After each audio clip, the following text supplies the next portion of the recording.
అందరికీ నమస్కారం. ఈ రోజు మన గౌరవతులు ఉప ముఖ్యమంత్రి వర్యులు పవన్ కళ్యాణ్ గారు వస్తున్నారు. పవన్ కళ్యాణ్ గారికి మధ్య ఆరోగ్యం పూర్తిగా క్షీణించిపోతుందని చెప్పడంలో ఎంత మాత్రం సందేహం లేదు. ఆయన ఆరోగ్య పరిస్థితి తలుచుకుంటే నా కళ్ళ మట్టి నీళ్లు బుడబుడా కారిపోతున్నాయి. ఈ మధ్య ఆయన బొంబాయి వెళ్లి భుజమ ఆపరేషన్ చేయించుకుని చేతికి ఒక గోనె సంచ తెచ్చుకుని తగిలించుకుని భోగాపురం ఎయిర్పోర్ట్ ఓపెనింగ్ కూడా ఎంతో కష్టంగా వెళ్లి ఎన్నో సొల్లు మాటలు మాట్లాడిన వారు ఈ మధ్య వల్ల ఆయనకి ఏదో రోగం వచ్చేసిందట. మాటమాటికి జ్వరం వచ్చేస్తుంది. ఆయన పదవి చేపట్టినప్పటి నుంచి ఇప్పటి వరకు 5 సార్లు జ్వరం వచ్చేసింది. అది కూడా వైరల్ ఫీవర్ అంటే చలి జ్వరము విపరీతమైన వేడి వచ్చేస్తుంది అంట.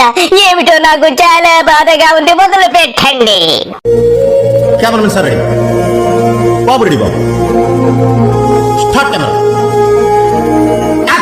రోజుల సమాచారం మనకి క్షణాల్లో చేరుతా ఉంది. But speed is not truth. ఏదైనా నమ్మే ముందు ఆలోచించండి, అనుసరించే ముందు ప్రశ్నించండి, నిర్ణయం తీసుకునే ముందు పరిశీలించండి. చాలా చక్కగా చెప్పారు పవన్ కళ్యాణ్ గారు. త్వరగా సమాచారం చేరుతుంది. అలాగే బుస్సుబాబుకు కూడా ఎంతో చక్కటి పదవి ఇచ్చిన సమాచారం మాకు తెలిసింది. గతంలో మీరు అనేక మీటింగుల్లో సొల్లు కబుర్లు చెప్పారు. కుటుంబ పాలన నాకు ఇష్టం ఉండదన్న వాడివి ఈ రోజు ఇంతమంది నీ యొక్క జన సైనికులు ఎంతో మంది కార్యకర్తలు ఉంటే నీ బుస్సుబాబుకే పదవి ఎందుకు వచ్చిందో నాకు చెప్పాలి. ఇకపోతే నీకు సిగ్గు లజ్జ లేదు. నువ్వు ఆడనటువంటి అబద్ధం లేదు. నువ్వు నోరు తెరిస్తే అబద్ధాలు. నీది ఒక బతుక అని చెప్పి యావత్ రాష్ట్ర ప్రజలందరూ అడుగుతున్నారు పవన్ కళ్యాణ్ గారు. కుటుంబ రాజకీయాలు చేయడానికి రాలేదు. ఈ కష్టాలు పడి ప్రజలకు న్యాయం చేయడం దాని మీద ఆలోచన వచ్చింది. అందుకనే నేను ఒక ఎమ్మెల్యేగా కానీ ఒక ఎంపీగా కానీ అవకాశం ఉంది, గెలిచే అవకాశాలు ఉండి అన్ని అవకాశాలు హంగులు ఉండి కూడా ఎందుకు చేయకపోవడం కారణం ఏంటంటే నాకు కుటుంబ పాలన నాకు ఇష్టం లేదు. అన్ని అవకాశాలు హంగులు ఉండి కూడా ఎందుకు చేయకపోవడం కారణం ఏంటంటే నాకు కుటుంబ పాలన నాకు ఇష్టం లేదు. నిజంగా కుటుంబంతో సేవ చేయాలంటే వెనకొండి చేయొచ్చు, చాలా సేవలు చేయొచ్చు. పవన్ కళ్యాణ్ గారు ఎంతో చక్కగా చెప్పారు. సేవ చేయాలంటే ఎన్నో రకాలుగా సేవ చేయొచ్చు. పదవి ఉంటేనే సేవ చేయాల్సిన పని లేదు. మరి నీ బుస్సుబాబు గాడు అదే నీ నాగబాబు గాడికి మరి పదవి ఎందుకు కట్టబెట్టావు?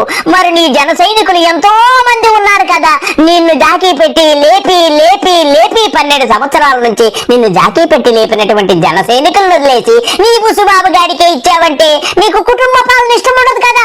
మరి మీరు కడుపుకి ఏం తింటున్నారు? పవన్ కళ్యాణ్ గారు బహుశా అదే తింటున్నారు. నీది ఒక బతుక నీ బతుకొచ్చాడా. అందరూ చట్టసభలకు రావాల్సిన అవసరం లేదు. దాని బదులు చాలా మంది కొత్త వాళ్ళు రావచ్చు. మీలాంటి కొత్త మంది ఎంతో మంది యువకులు, దేశం కోసం పాటుపడగలిగే యువకులు ఎంతో మంది రాజకీయాలకు తీసుకురావచ్చు. ఎంతసేపు నా ఇంట్లో వాళ్ళే, నా కూతురు, నా కొడుకు, నేను, మా మేనలు అంటే కుదరదు. ఏమన్నారు పవన్ కళ్యాణ్ గారు? ఎలా కుదరదు? నా చెల్లి, నా తల్లి, నా డాష్ అంటే కుదరదా? మరి నీ బుస్సుబాబు గాడు అన్న అయితే కుదురుతుందా? కడుపుకేం తింటున్నారండి మీరు? తప్పకుండా అదే తింటున్నారు. దాంట్లో ఎంత మాత్రం సందేహం లేదు. నీది ఒక బతుక. ఓసారి ఆత్మ విమర్శ చేసుకో. సిగ్గు లజ్జ అన్నిడిచి పెట్టేసి బరి తెగించిపోయావు నువ్వు. తో నీ బతుకొచ్చాడా. చాలా మంది దగ్గరకు వచ్చి చైర్మన్స్ కావాలి, టీటీడీ చైర్మన్ కావాలని కనీసం ఒక 50 మంది అడిగారు. ఇప్పటికి ఏమన్నారు పవన్ కళ్యాణ్ గారు? నీ జన సైనికులందరూ కూడా 50 మంది దాకా చైర్మన్ పదవులు కావాలని అడిగారా? కడుపుకు అన్నం తింటున్నావా? ఏం తింటున్నావు? ఒక ఎర్రి నవ్వు, ఒకటి నవ్వు. ఒకటే ఫస్ట్. ఆహా, ఎంత చక్కగా నవ్వుతున్నారు పవన్ కళ్యాణ్ గారు. సాక్షాత్తు మన ద్వారంతో నవ్వినట్టే ఉంది. ఆహా, ఎంత చక్కటి నవ్వు. ఇకపోతే నీ ఇంట్లో వాళ్ళు ఎవరు, అదే నీ బుస్సుబాబు గారు గాని ఎవరు కూడా పదవి కావాలని అడిగారు లేదో కూడా, అది కూడా నీ సొల్లు కబుర్లలో చెప్పు. సంతోషం. మా ఇంట్లో వాళ్ళు ఒకళ్ళు అడగలేదు, అందుకని ఆనందంగా అనిపిస్తుంది. అంటే గతంలో వైసీపీ వాళ్ళకి మనకు కూడా ఇంట్లో వాళ్ళు వచ్చేసి మొత్తం బంధువులు అందరూ పనిచేసుకుని అంటే భయం వేసింది. మా ఇంట్లో వాళ్ళు అడుగుతారు కానీ సంతోషంగా ఎవరు అడగలేదు. పవన్ కళ్యాణ్ గారు మీరు నోటితో మాట్లాడుతున్నట్లేదు, మలద్వారంతో మాట్లాడుతున్నట్టుంది. ఏమన్నారు? కుటుంబ సభ్యులు ఎవరు అడగలేదా నిన్ను? అడగకుండానే నీ బుస్సుబాబు గారికి పదవి ఇచ్చేసావంటే మరి నిన్నేమనాలా, నిన్ను ఏమనాలో కూడా తెలియట్లేదు. సిగ్గు లజ్జ మానము ఏమీ లేదు. నువ్వు నీ అంత ఊసర వెళ్ళి ఈ ప్రపంచంలో ఏ రాజకీయ నాయకుడు ఉండడు. నీది ఒక బతుక. ఇంతకంటే ఏం మాట్లాడగలను? అందుకని నాగబాబు గారి పేరు వచ్చింది, అందుకని అంటున్నాను ఈ మాట. మా నాగబాబు గారికి అలాంటి కోరికలు లేవు. ఆయన నిరాకారాన్ని ప్రార్థించే వ్యక్తి.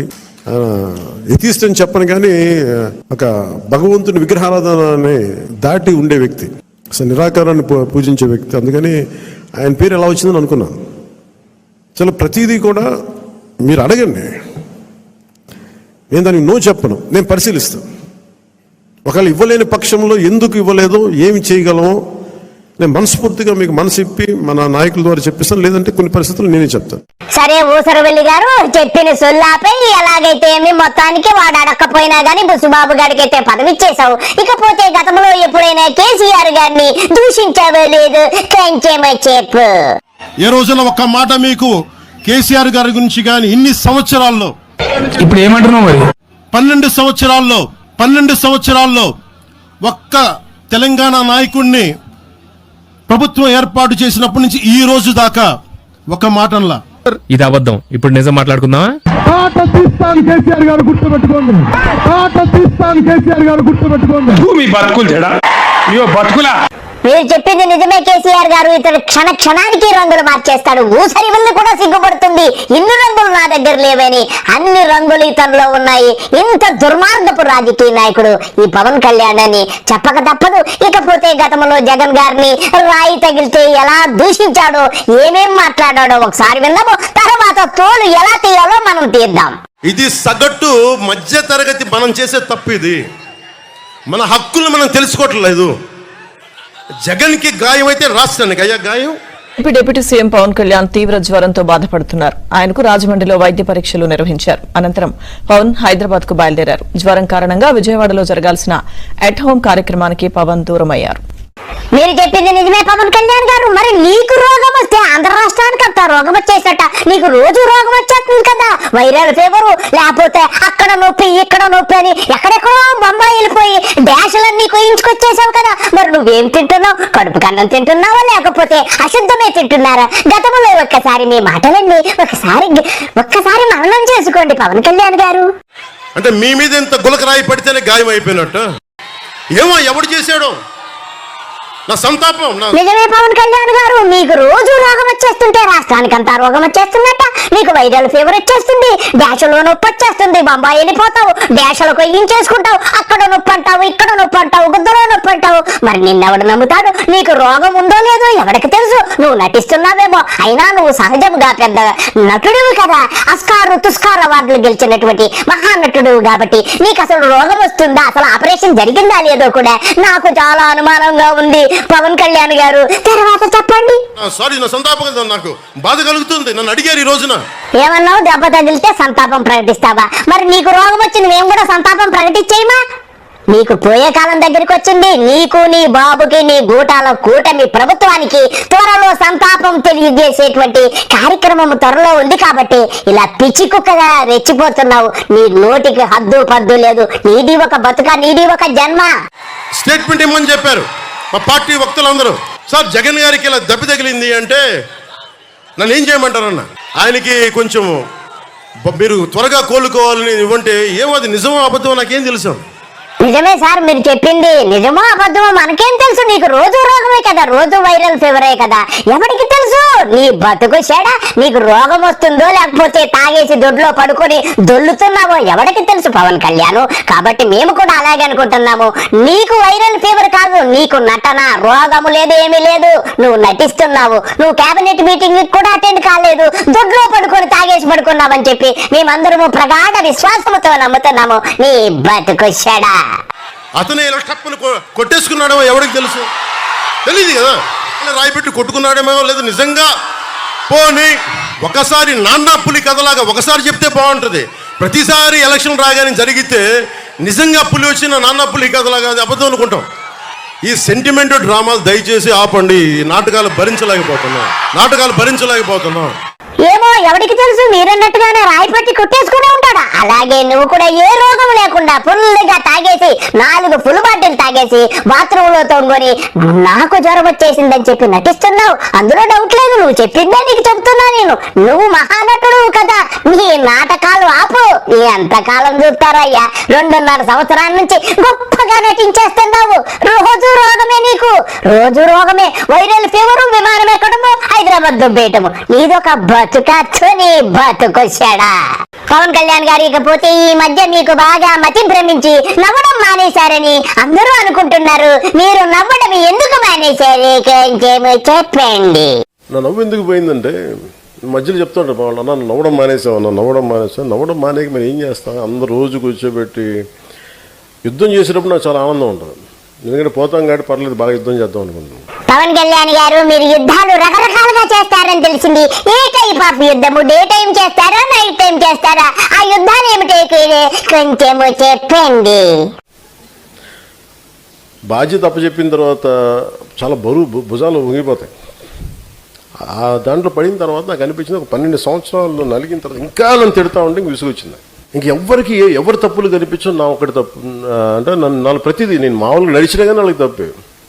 నేను తెల్ల చొక్కా వేసుకున్నా వెటిగారం చేస్తాను. పవన్ కళ్యాణ్ గారు మీరు అనుకున్నట్టుగా మీరు తెల్ల జుబ్బా వేసుకోలేదు. మీరు ఒకసారి గమనించుకోండి. మీరు వస్త్రులై గుడ్డలిప్పేసేసి సిగ్గు లజ్జ అన్ని ఇడిచిపెట్టేసి ఈ రోజో మాట, గంటకో మాట, నిమిషానికో మాట అనేక రంగులుగా మారుస్తూ నీది ఒక బతుక. ఊసరవల్లులు కూడా సిగ్గుపడేంత నీచంగా ఉన్నావు పవన్ కళ్యాణ్. నువ్వు వివస్త్రుడివై తిరుగుతున్నావు, ఒక్కసారి చూసుకో. నేను జుట్టు పొట్టిగా చేసుకుంటే సమస్య, జుట్టు పెంచుకుంటే సమస్య, గడ్డం పెంచుకుంటే సమస్య, గడ్డం తీసేసే సమస్య. అంటే వాళ్ళందరికీ ఏంటంటే నేను వాళ్ళ టీఆర్పీలకు, వాళ్ళ సబ్స్క్రైబర్స్కు నేను వాళ్ళకి ఒక రా మెటీరియల్ అయిపోయాను. పవన్ కళ్యాణ్ గారు మీరందరికీ రా మెటీరియల్ అయిపోయినందుకు నాకు చాలా సంతోషంగా ఉంది. ఒక అన్న వచ్చారు, మీరు ఎప్పుడు వస్తారా అన్ని కూడా అన్న చెబుతారట. చెప్పండి అన్న, మా పవన్ కళ్యాణ్ గారు ఎప్పుడు వస్తారు? చంద్రబాబు నాయుడుకి ఏమన్నా ఆపద తప్పుడు వస్తాడు, సంకలో చేయట్టుకునేలాగా ఏదో మొన్న ఏదో ఆపరేషన్ ఎందుకో జగన్ నిన్న తను దుక్కేతను చెయ్య కాళ్ళు ఇరిచేస్తాను కదా, అందుకు ఇది పట్టినట్టుంది చెయ్య, అందుకు ఆపరేషన్ పట్టినట్టుంది. నరాలు బీకేస్తాను రేఖలు చెడిపోతాడంట, భగవంతుడి ఇచ్చిన రేఖలు ఆడు చెడిపోతాడంట. నా దగ్గర రమ్మనంట పవన్ కళ్యాణ్, నా దగ్గర రమ్మనండి. కౌరు చెప్పడం కాదు, అప్పుడప్పుడు వచ్చి జనాలను రెచ్చగొట్టడం కాదు, వాళ్ళ పబ్లిక్ ని రెచ్చగొట్టడం. ఆ ప్రసంగాలన్నీ కూడా ఊపుకోకుండా మాట్లాడలేడు. అన్నగారు మీరు అలాగా అనవద్దు మా పవన్ కళ్యాణ్ ని. ఎప్పుడూ కూడా మా బాబు గారి సంకెక్కే కూర్చుని ఉంటారు కాబట్టి మీరు కొంచెం ఉద్రేకము తగ్గించుకోండి. ఎప్పుడూ మా బాబు గారి సంఖలోనే మా పవన్ కళ్యాణ్ గారు ఉంటారని మీరు తెలుసుకోండి. ఇదండి విషయము. రోగము గురించి తెలుసుకున్నారు కదా. అందరికీ నమస్కారము. బాయ్.